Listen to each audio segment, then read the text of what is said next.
So distracted then, I didn't have it straight in my head. I didn't have my face on yet, or the role or the feel of where I was going with it all. I was suffering more than I let on. The Tropic Morning news was on. There's nothing stopping me now from saying all the painful parts I'd lie. Got to my feet. Welcome to the 2-Month Review, the weekly podcast brought to you by Open Letter and 3%, in which we take a giant book, break it down bit by bit, section by section, talk about it, analyze it, have fun, make connections, make jokes. And this season we are doing The Remembered Part by Rodrigo Fresán, the third volume in his trilogy, which includes the Invented Part and the Dream Part, all three of which are available for sale through the Open Letter website at a discounted rate, which you can get through the link in the show notes, I guess. I don't know. You'll find it. Anyways, I'm Chad Post from Open Letter Books, joined not by Brian Wood, author of Joytime Killbox, but instead by Kaija Straumanis, also of Open Letter Books. Yes, and not author of anything. But not author of anything. Not author. Anything. Not author. Translator of High Tide by Inga Abela. And Doom 94 by Yanis Yanevs. And Flesh Colored Dominoes by Siggy. Oh, Squinchy. Rest in peace, my friend. I don't know how to pronounce his name. Squinch. The language is that. And curator of 2020, whatever, the next triptych, 2024 triptych of books from Latvian into English. That'll double the number of books that have been translated from Latvian into English. I know. We are single publishing housedly driving up those numbers. Fact. It's where the translation database can come in. So, how are you doing? You all caught up on this? Just like curiosity. Very caught up. How am I doing? I biked almost all the way to our kids' school this morning, so I'm feeling accomplished. I feel accomplished physically, and that's about it. Yeah, there you go. Good. So you worked on all of these books in one capacity or another, but I know that this one is one that you're still in the process of reading along with this particular season of 2-Month Review. But before, so I want to answer questions. I could talk for anyone who follows me on Instagram. You may have seen that I did a live Instagram, so I'm feeling fairly comfortable talking to myself about things for a while. But it'd be nice to have someone who can ask questions or that can try and explain things to, or give you like a framework for what's going on in this particular volume of Fresán's trilogy. But before we get into that, where does your sort of like feeling about the first two? Where are you at? What do you remember and where are you at? Where am I at? Ironically, aptly, I remember not a whole lot, but I think that's one of the positives of reading this trilogy. In this section, it even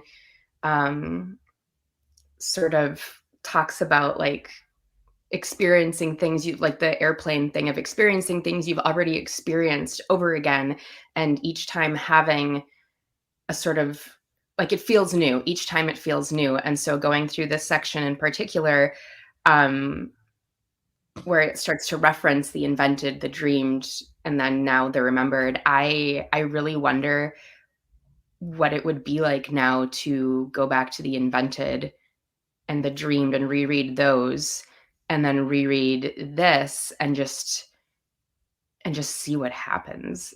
Well, in theory, we will have someone. I'm not going to do that because I don't have infinite amounts of time, and these books are long. But someone who is doing that and is going to come on the show is Patrick Smith, who just finished rereading the Invented Part, and he's into the Dream Part. But he's doing a full reread before coming on the show, so he'll have theoretically the more recent memory of what happened, where, and when. Which we sort of pieced together over the last two episodes, more or less. I know that there's details and so on and so forth, but that we still haven't gotten to. But there is in this particular volume, for these first 150 pages approximately, there's a lot of like remember this? Do you remember this? Do you remember this sort of beats? But what you're saying about the memory, dream plus memory equals invention, or his iterations of that, that's throughout. It's not just even in this section. It's from the jump of this particular volume that it keeps referencing 3 component creation. And I would say that this book, we haven't talked about this, but the remembered part is broken up into 3 parts as well. This first part, which is, what is it called? The books, the voices, the ghosts, the swimming pools, and the kinds of things you only tell yourself when you're dreaming, you're awake and deserted and naked and flying and falling, is all on the airplane.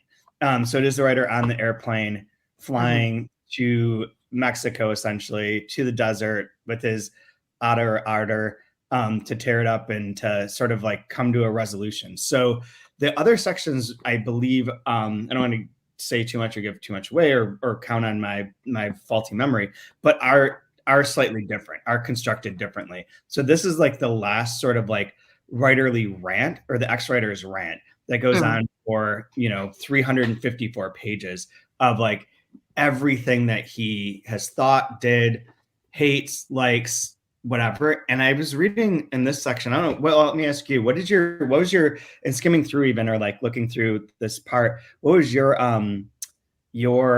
kind of feeling about the ex-writer? Like, where does he, what do you make of him at this moment in time? I mean, he's got a one-way ticket.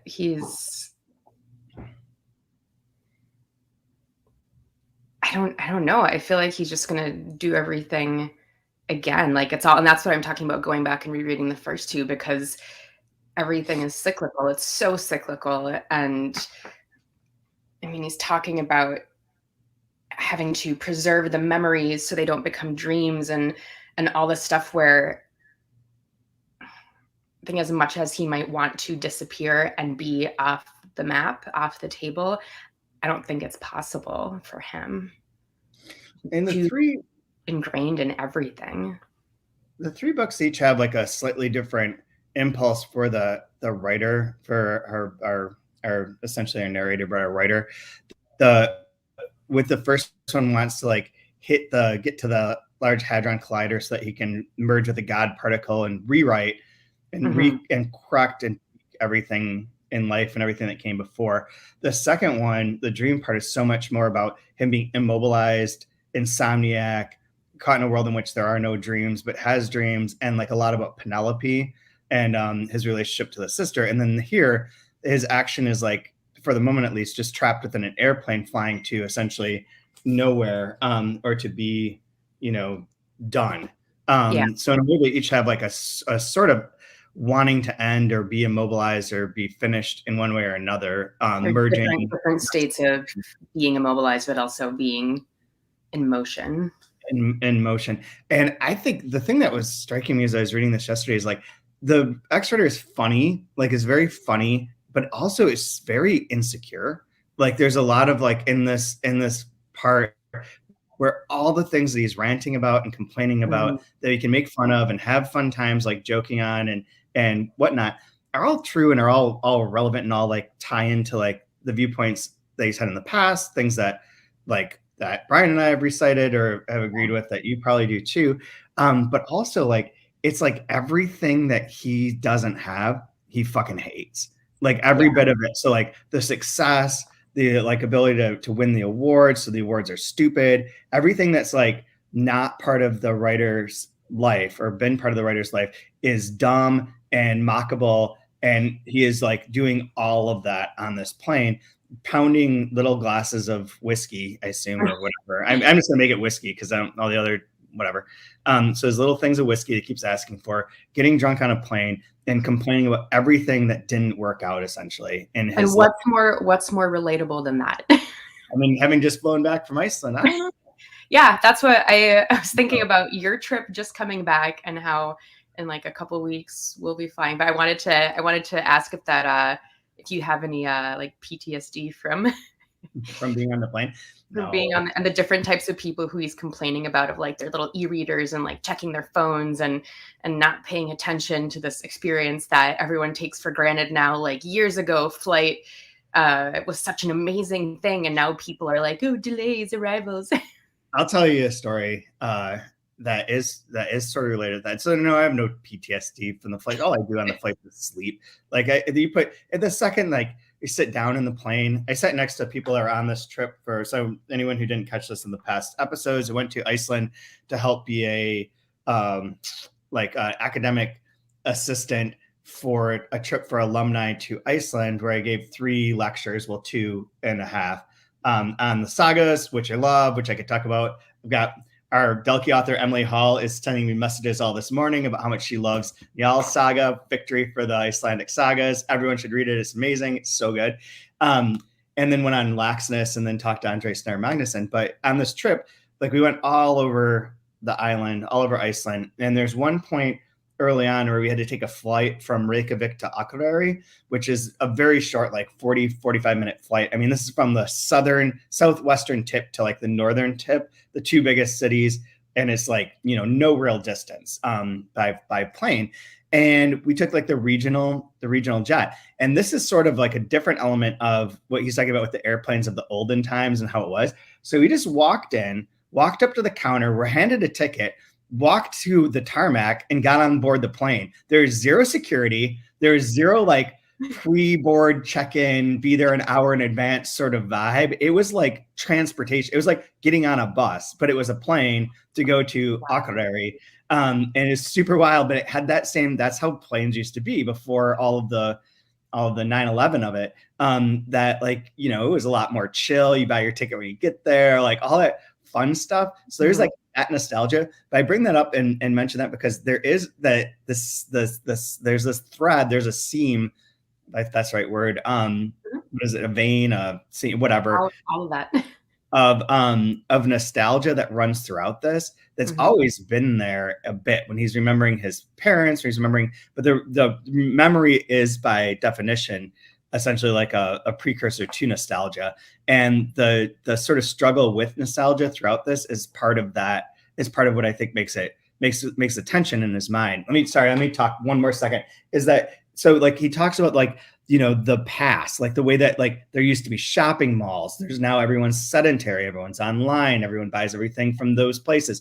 They all sit on their phones. They don't speak to each other. They're like wanting to revert to a more atavistic time that had, real writers who wrote books and weren't just telling their story of their lives because they thought their lives are so interesting. Like that sort of resentment and like clinging to the past is like the danger, the negative side of nostalgia. Most nostalgia, I think, is dangerous to one degree or another. You're not pro nostalgia. Well, yeah, I'm not pro nostalgia, but I can get nostalgic. Like I'm not gonna say I can't. I just like I do think that it is a trap. It is a trap. What? It's a trap. It's a trap. Oh, that goes all the way through. No, it is, but yes, I think like some of that, like that going back. So the plane thing, going back to where you could just like walk on, blah, blah, blah, blah. That's so much better. Yeah, it's so much better. But there's also no reversing where we are. And so like in terms of aesthetic trends and whatnot, the writer's going to get increasingly more frustrated. And it's hard to think of like a time where like a book, I mean, it's shitty to say such a thing, but like this book should be far more discussed and read and talked about than 99% of the bullshit that's going to be in the New York Review of Books this weekend. Absolutely. Or New York Times. And that's not a bias. It's just fact. I mean, I don't need to read about everyone's life. And so is essentially what he's saying, and essentially the feeling.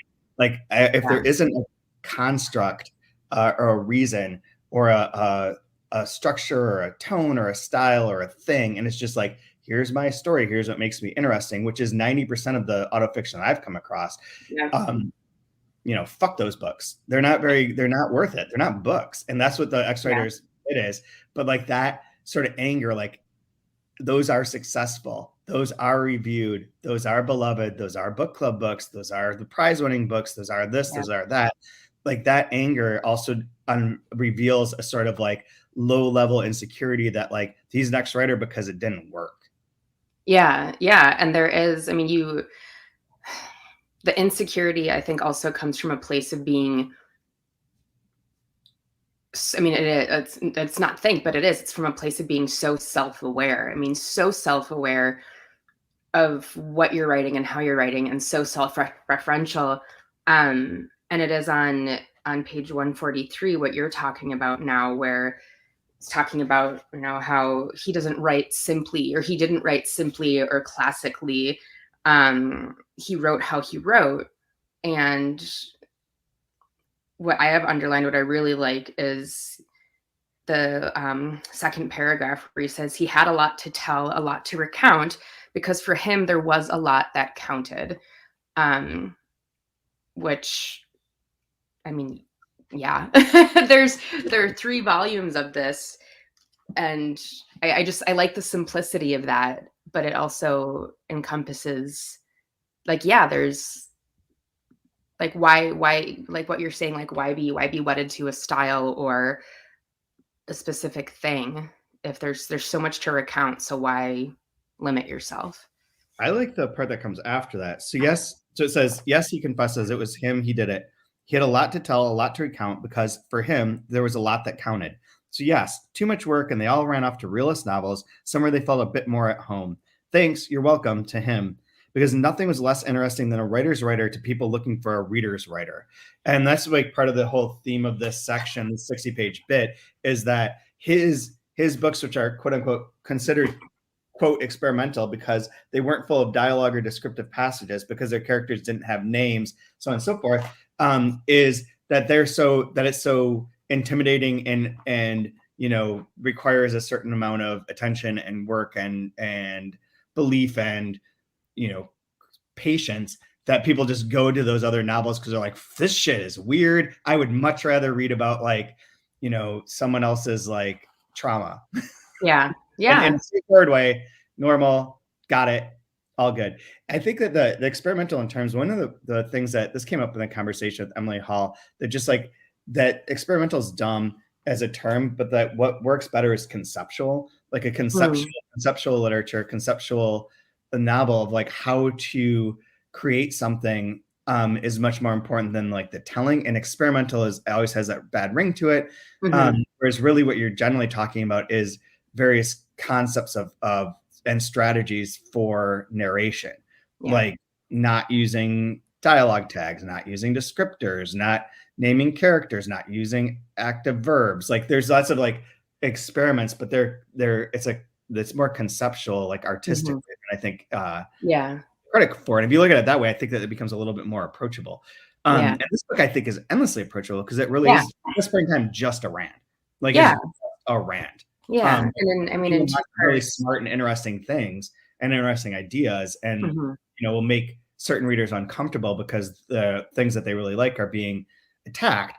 And yet I also think that this is a stake in the ground it's referenced in here somewhere. I'll try and find it, where the ex-writer's like says that he's sick of always having to say, that's not me. That's not, the narrator is not me. The narrator is the narrator of the book. That's not me, even though obviously there are some similarities. You got memories and the dreams, and that's the invention, but that it's not the same person. And I think this is one where like where you really drawing that line in the sand that this is not Rodrigo. Yeah. And that like all the bits, all the anger, all the insecurities, all the sort of half off kilter rants and insults are not him. This is still the ex-writer, and this is bringing it as close as possible to the brain cycle of that character, as like how they think and why they think that way. That's so palpable and like interesting and makes and patterned and makes sense that it would really raise that question as to like, this feels like you're just sitting down and ranting, but it's still not him. Right. So that will bring me to one question. Our sort of question is, who do I have to blame then, the ex-writer or Rodrigo? For on page 84, something I have never accomplished yet is watching the entire Lost, all the seasons. This is gonna God damn it. Is that just what it is? What? On page on page 84, the last paragraph. Yeah. So, and yet they're credulous. So he's talking about being in business in first class. The first class thing is interesting too, as like why he's there and how that's being remarked But I'm upon. talking about Lost. I know, we'll get there. But the first class Who thing do I keeps- have to blame? Is it ruined? Do I? God damn it! That's not. But that's not really what. Okay. That's- Read this section. Yet, let me read the section. And yet, there were the credulous and the optimists, the fans of Lost, who for several years never stopped to wonder how it was that so many people could have survived a plane crash, only end up in the final episode in some kind of mental church or something like that. That's not exactly what happens. And there's no, like, I wrote a whole thing. I can go find it about that last episode. This is like a long bit. I know that there are a variety of viewpoints on Lost and like its conclusion and how it had to wrap up. The thing that that I argued in the Wall Street Journal article for the wrap up of the whole series was that each season was dealing with one particular question that it answered. And in the final season, it creates an alternate world. And so how that alternate world becomes merged with everything else. And the reference to the church is because ABC had told Lost that they had too much Buddhist stuff in their and Zen stuff in their episodes, and they needed to include other religions because it was putting off other religions. So the final scene takes place with every possible iconography that you could jam into a shot or a scene as a big fuck you to ABC on one level. And like, because it's just the end of that particular line, that particular reality ends. It's not the whole thing. It's more sci-fi than that. The second thing, though, that related to that, so the Lost thing's the Lost thing, whatever. But it's not ruined because that's not what it's. Okay, it's not good. The ending; it's the telling. Jesus Christ! Like it's not the plot. Okay, good. Because I've somehow managed to live under a rock ever since, and just like not. I don't know how I've done it, but that's still on my to-do list is to watch every single episode. I mean, that is literally the most popular thing I've ever written in my life, and yet you, my betrothed or past betrothed, has never read it. Jesus, I think we're gonna need to have a talk after this. Never seen it. Yeah, well, yeah. You never read the article. I read the article. Do I remember? No, because I read it like 12 years ago. So there's a part here where right after that where if I don't know exactly what to do in the event of a tragedy, the tragedy won't ever manifest to test me. Likewise, at one point, he'd be convinced that the best way to conjure catastrophes was to put them in writing, to turn them into fiction, and thereby deactivate them as nonfiction, to make them in that way more comprehensible and even logical when putting them into writing and imagining them as products of the imagination. I had a professor who is Dr. Barkley and the psych professor at Michigan State who was terrified of flying. I had been terrified of flying at that point in time too. And he had a couple jokes. Well, he had one joke and then I revised it a bit, but it relates to this. His one joke was that if he goes on a plane, he always brings a bomb because that way the odds of there being two bombs on a plane is so astronomically low that he's much safer by having a bomb than because the plane won't be bombed because he's got the bomb under control. And the odds of there being two is so low. But my version of that was that there's a Borges bit where like I don't remember where this is from, but there's a bit where it states essentially that anything that's written in detail exists and can never happen again. The same thing can't happen twice. So if you write something out or describe something or capture something that's absolutely filled with all the details, it can't happen. So like if you write out imagine a plane scenario of death and destruction and catastrophe, if that specific way can never happen. So if you can chronicle all the possible catastrophes in all the details, they're impossible because they've already existed in this other space, which that reminds me of. Right, which is kind of like the Google, not phenomenon, but of like, if you think of something, someone's already Rule 34 or whatever it is. Like made a video of it. Yeah, absolutely. There's some other things I want to point out. This one. Okay, so go back to the autofiction stuff because that's really long. He's got a ton of stuff in there about this sort of creating writing a novel, writing a book. It's more of a narrator than a writer, and I want to read that section in a second. But that they're just narrators narrating what happened to them, if it's interesting, so on and so forth. And he, like, the X writer includes like a bunch of insults where these writers both suck and are not aware of any precursor that came before, but then lists off all those authors like John Updike, Philip Roth. Where is this line?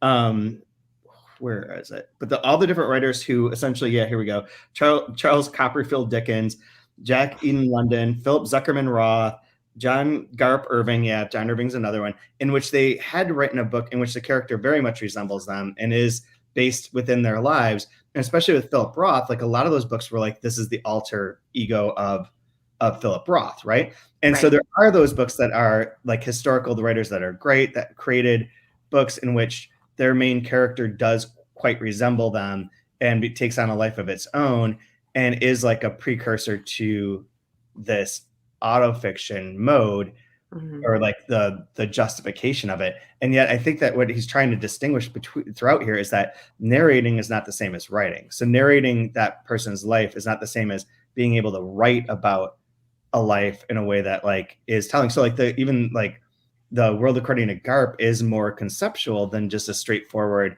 linear bit to bit to bit to bit to bit sort of narrative. And the Roth books are all over the place. Like it is more of a craft, but without knowing those people, just assuming, oh, you could just write who you are, like write what you know and put that, and that makes a book, is crazy, or is like what he defines as crazy and is like infuriating, because those are the books that people want to read. Yeah, and it's interesting. It's interesting to be rereading this section right now, because I just did a sample of a Latvian book by Inga Gaila, which we're tentatively calling Delight. But there's a review that I read of the book it's a really great, really glowing review, really, really detailed and well written. But it sort of brings up this idea of that, like, you can see a lot of Inga, of the author, in the story itself. The main character has 2 daughters, like the haircut is similar. She's a writer. Even one of the poems she writes there's a poem of the same title that Inga has written in real life that I've also translated. And I mentioned this review to the author, and she wrote back to me and was like, but I want you to understand. She's like, the review is great, but she's like, I am not Sarma. I'm not the character. I'm not the narrator. She's like, it's not autobiographical. Like, I mean, I can see a lot of similarities also, but I don't want to say insistence, because it sounds like she's incorrect, but I think it really is interesting. And I guess now more than ever, and maybe especially for female voices, to be able to be heard when you say to someone, you say to your audience, your readership, that, yeah, there are a lot of similarities, but it's not me. And like, why does it have to be read as me? That's where the class I just had finished this spring semester, that the world literature class, we used Annie Ernaux's Simple Passion, and oh my God, what's the name of the follow-up? Oh, I can't think of it now. Oh, it's thicker. But Simple Passion is the autofiction related, marketed as a memoir, which is another thing he talks about, is memoirs, as being the way that people refer to these frequently. And Simple Passion is referenced as a memoir. It's a autofictional novella about an affair that Annie Ernaux has with a diplomat from Russia. And then the book that we read, Getting Lost, is the other one. Getting Lost is the straight up diary from that time. And so you can see that the diary and the book don't coincide. They're both memoirs. They're both true, quote unquote, but they don't match. And like, there's things that are invented or modified or changed. And so like, where that truth is within that space is a moving target. But like the French female writers that do like autofiction have done it for years, and it's like been for that voice and for dealing with trauma and for representing things that are like more personal and internal. And I think that is a totally valid way of writing. I think that there has to be some way to distinguish between Annie Ernaux and like, some 2-bit MFA from Syracuse who went to a writing conference and now has like a novel about how they like grew up in the farmland of Lockport and like became a craft brewer at the age of 24 and like now are suffering from early dementia and cirrhosis of the liver.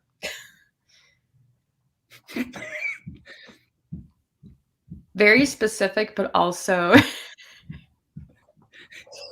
very, very, very ex-writerly. I don't know. Fuck that book.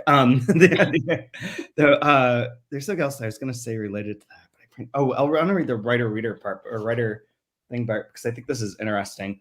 So there were more narrators and fewer writers all the time, he thought. And it was clear that the ones and the others weren't the same. A great writer wasn't the same thing as a great narrator. One great narrator was replaced by another great narrator without any great difficulty, and there were many. While the few great writers were irreplaceable and went on accumulating forever and were forever there if called upon. The books of great writers spoke a single language all their own that was very difficult for others to learn and master. The books of narrators of varying stature, on the other hand, all chattered in the same tongue, spinning out sentences as if composed by functional yet dispassionate automatons. Sentences like, quote, he spun on his heel and turned his back on everyone so they wouldn't see his diabolical smile as he went to Mercyhurst to learn how to become a craft brewer after his Lockport experience.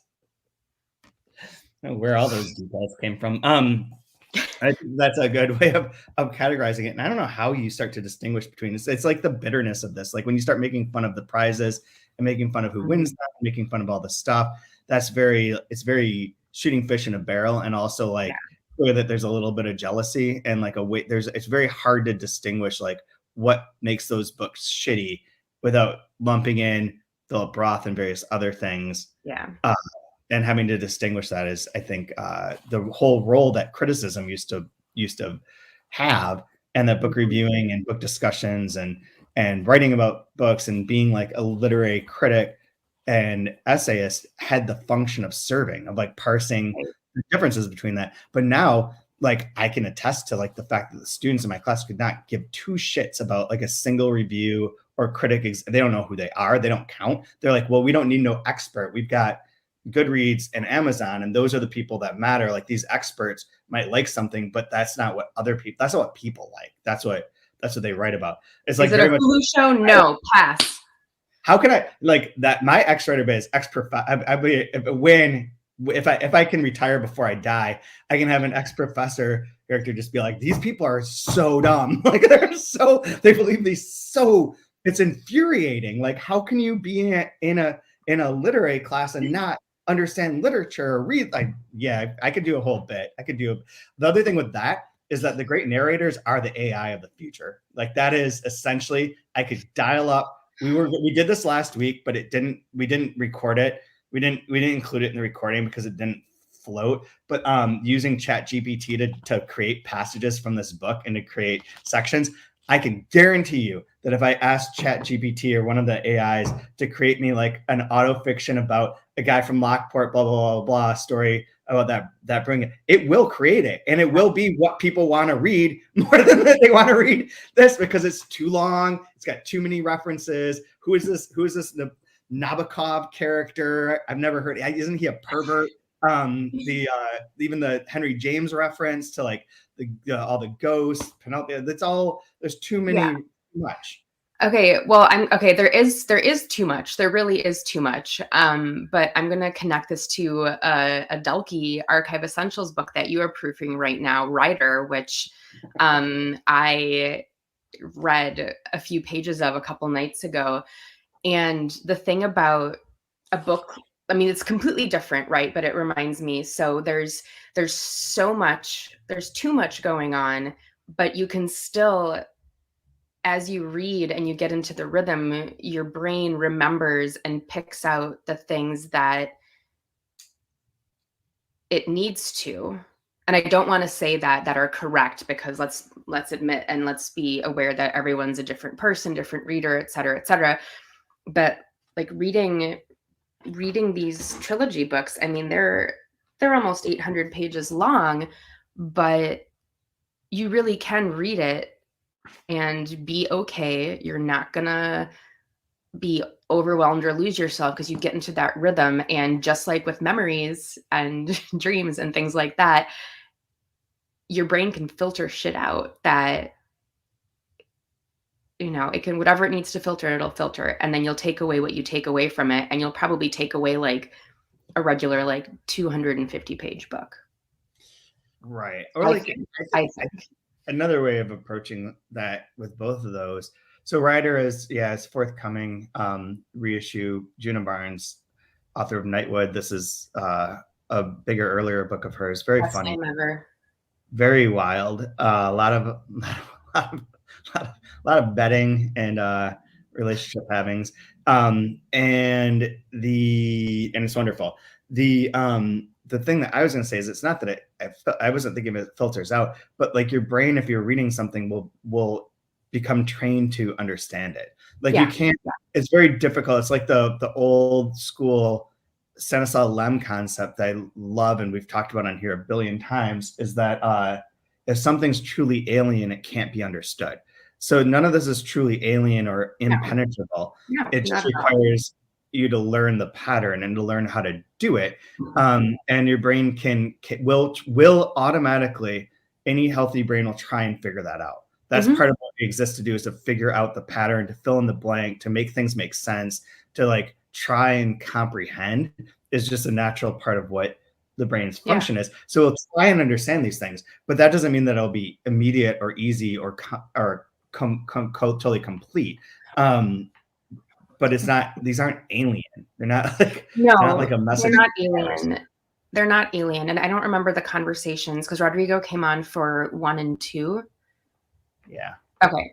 But that would be a question. And I don't remember, but there are so many contemporary and pop culture references, and even the authors that aren't, they're not necessarily contemporary, but do you think that those have been intentionally placed as kind of like markers, so that as you're reading and getting into the rhythm of the book, you see like Chekhov, Roth,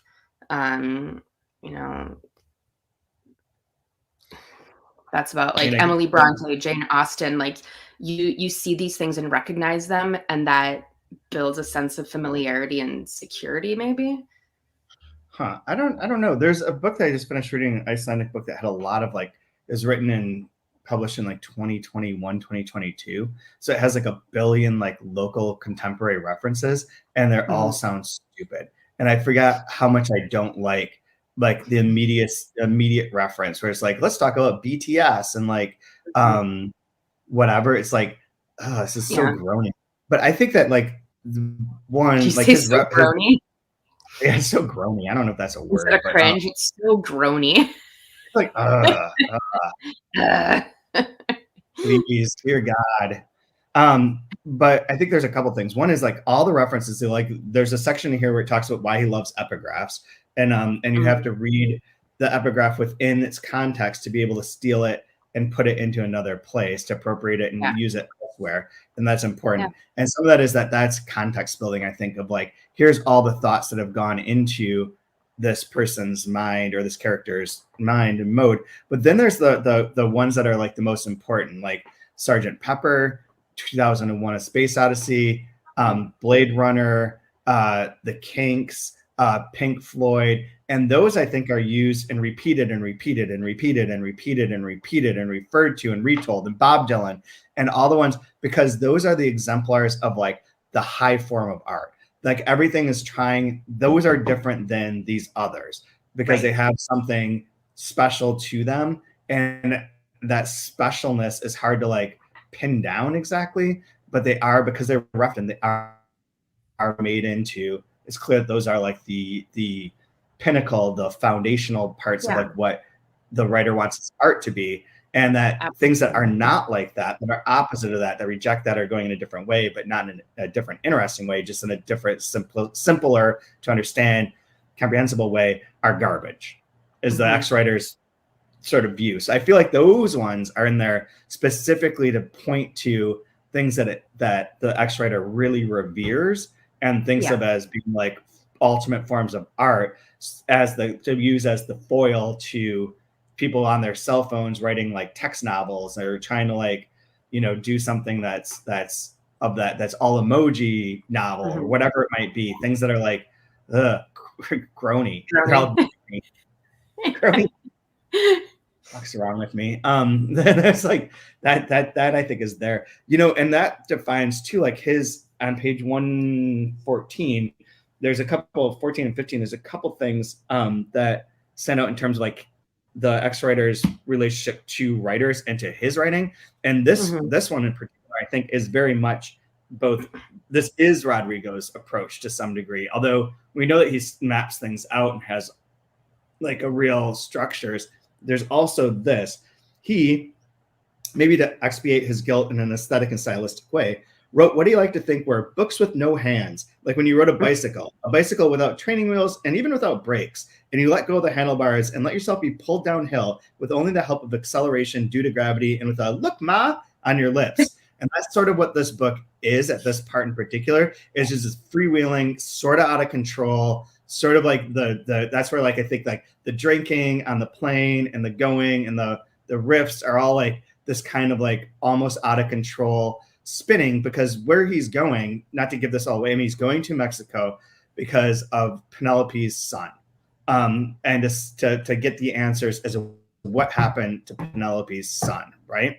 Who's been gone since the first book, has always been in the background, is the son that he can't name from last week's episode, is the character that he can't name because it'd be too painful to remember his loss, so on and so forth, that he always thought of as like, never referred to as like a nephew, but always as like a son, so on and so forth.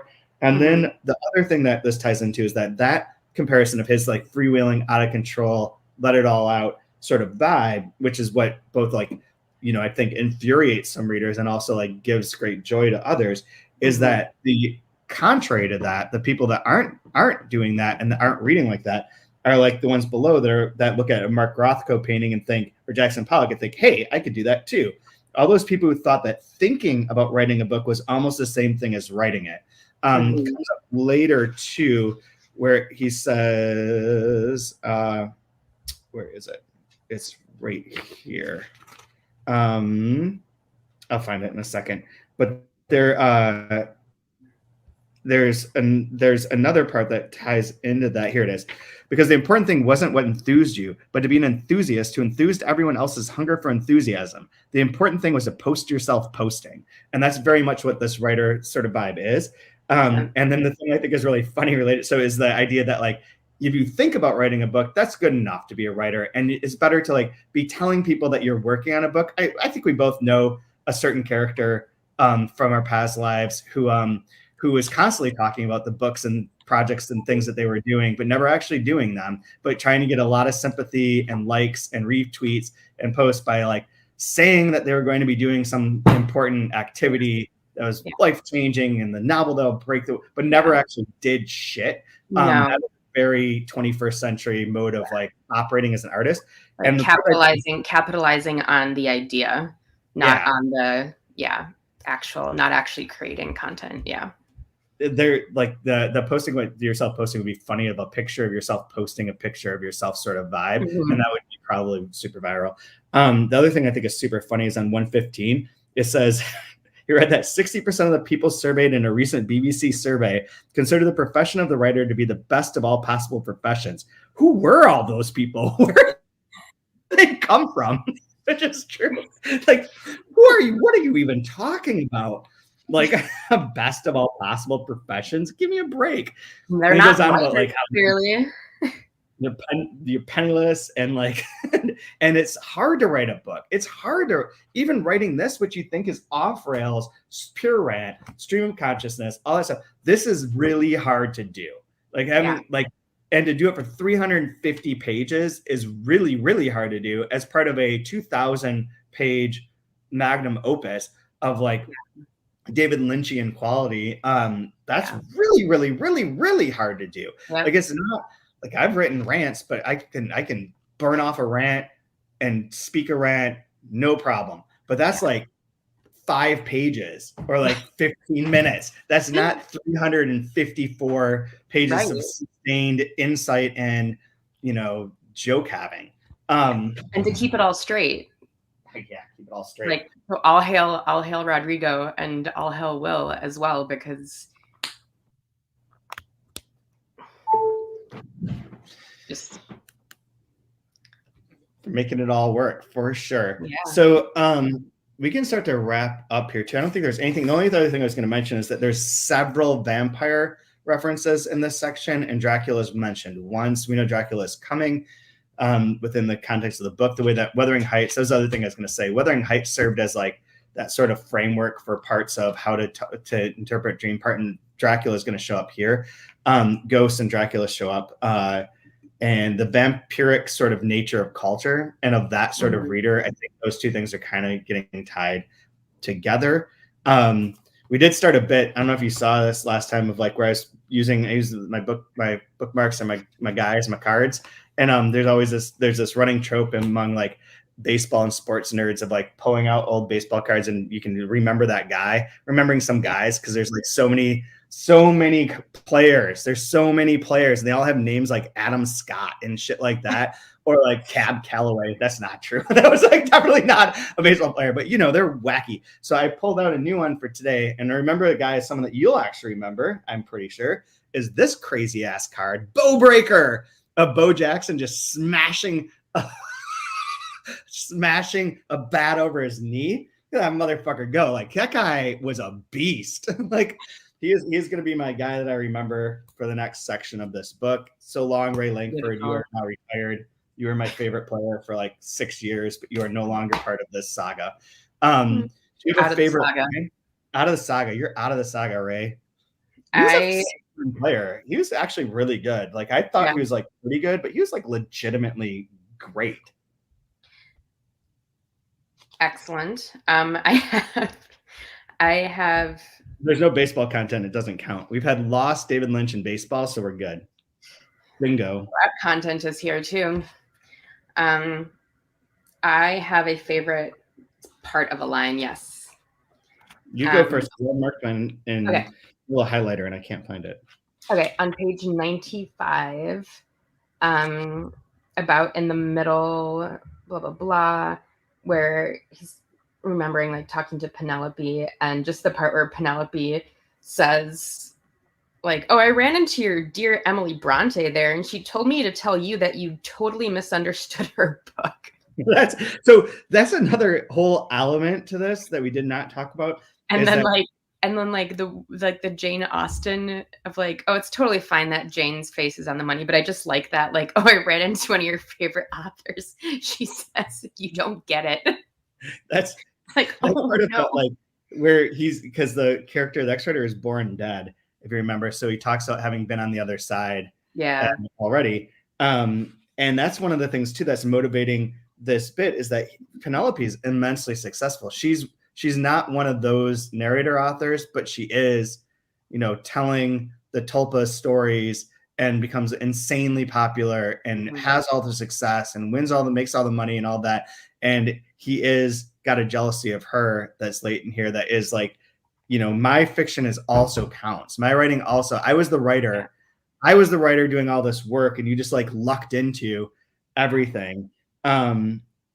There's two funny bits where he invents ideas, like Uber Driver, remake of Martin Scorsese's modern classic, which led to Uber Lit, the novelization of what passengers told their Uber drivers, which is funny. There's that woman on Ashley Addison on Instagram that does like little bits where she has like herself, sober and reading, and herself like stoned and sort of paranoid and saying crazy shit.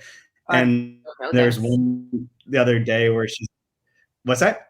I don't think I know this. I must know it. Yeah, you've seen it. She's the one that does all the back and forth, and like her stone person the other day was like, as a kid, we were told never to get in cars with strangers. Now we pay strangers so we can get in their cars. It's a very apt point. And then there's also a funny bit that he has of like a bestseller, and the current bestseller is Oppressed, Ensnared, a memoir of assault and incest that a female author claimed to have suffered at the hands of her father for 9 months of her life. The 9 months of her own gestation, which I just have to say, like, he was always showing me his penis while he was having sex with my mom, and I was like kicking to get away, and like, oh my God, the sign of life, like very wrong and very funny. Very wrong, but also isn't that like what there are parents who have that fear of like, oh, the woman's pregnant now, you can't, just don't do anything, don't just stay out. So I have two. I'm going to do two. I'm going to cheat. One is on 118. This is just by itself because it's easier to paint naked people than clothed people. I love that. And then the one that I used as a quote earlier today, 137. That's why, in addition, contemplating the past, first rereading it and then rewriting it, is only bearable if you dress it up in the nostalgia devoted to something that'll never happen again, but that having happened keeps happening and changing depending on the voice of the person reinterpreting it. I really love that section too. Yeah. So I don't know where we go to next week. Do you have anything that you want to plug or say? I do. I do have one last thing. Two, in fact, but one is just as a shout out. We this week, or like the last week, Georgy Gospodinov won the Booker International Prize for his novel Time Shelter, which you may know. We published natural novel of his at Dalkey Archive, which is a book that I famously tell a story about editing out 2 or 3 pages, which he still resents, but those pages are not good, so I stand by my decision. And then Physics of Sorrow, we published at Open Letter. It's one of our best-selling books of all time. It's constantly being reprinted. And there's a whole season, the 2-month review, about Physics of Sorrow. So if you're getting on the Gospodinov train, thanks to the man Booker, or the International Man Booker, check out Physics of Sorrow. Check out Natural Novel when it's available again. Check out Time Shelter. But Physics of Sorrow, I think, is a great place to start, or a great place to go if you've read Time Shelter and like it, or whatever. And we have a whole deep down dive into that book. So for next week, we are going to page 204. So up to 204 next week. We'll either do it Wednesday or Thursday. Stay tuned if you're watching this live. That's it for now. And now, though, I do have another thing to plug, but I'll wait till I finish it. I think it fits in with this series very, very well. So as a teaser, if you keep listening, you'll find out about a different trilogy that I think fans of this podcast and of Rodrigo would really appreciate. But that's some professional teasing there. Professional tease. I'm gonna groan my way out of here now. So like us on wherever you get your podcasts, rate, review, leave a comment, tell your friends to listen, tune in live, download wherever you want. You can get all 3 volumes for $40. And that is available through the Open Letter website, which is openletterbooks.org. Easy to find. Just look for Rodrigo. Then that's it. Follow us on Instagram, follow us on Twitter, do all the fun things, and nothing else. Anything? Have a good rest of the week. Found the ache in my argument. You couldn't wait to get out of it. You found the slush in my sentiment. You made it sound so intelligent. You can stop and start an athlete's heart. How do I feel about it?